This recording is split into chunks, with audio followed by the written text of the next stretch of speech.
হুমায়ুন ফরিদি পায়নি সুবর্ণাকে, সালমান খান পায়নি ঐশ্বরিয়াকে, জেমস পায়নি কবিতাকে, মনির খান পায়নি অঞ্জনাকে, তাহসান পায়নি তার মিথিলাকে, দেব পায়নি শুভশ্রীকে।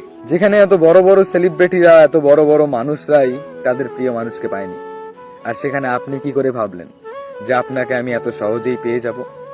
দেখুন, আমি জানি আপনাকে আর পাওয়া হবে না, কিন্তু ভালোবাসলেই কি পেতে হয়? আসলে ভালোবাসা পাওয়ার জন্য নয়, অনুভব করার জন্য।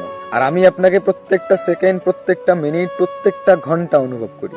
আজ আমি হয়তো আপনার থেকে অনেক দূরে, আমার অস্তিত্বের খবরও হয়তো বা আপনি রাখেন না, কিন্তু সত্যি বলতে কি জানেন, আমার এই অন্তরের মধ্যে আপনি ঠিক আগের মতোই আছেন।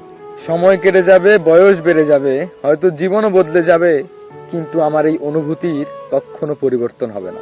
একদিন আমি বৃদ্ধ হব, শরীরে ক্লান্তি থাকবে, হাঁটতে কষ্ট হবে, হয়তো থরথর করে হাতও কাঁপবে, কিন্তু জানেন, আমার মনের মধ্যে আপনাকে নিয়ে সমস্ত স্মৃতিগুলো ঠিক আগের মতোই তরুণ থাকবে।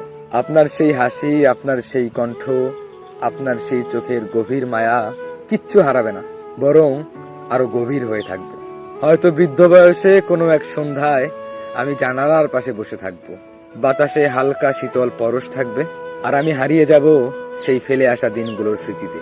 আর ঠিক তখনই মনে পড়বে আমাদের হারিয়ে যাওয়া কথাগুলো, ঠিক তখনই মনে পড়বে না বলা অনুভূতিগুলো, মনে পড়বে আপনাকে পাওয়ার কি তীব্র ইচ্ছে ছিল আমার।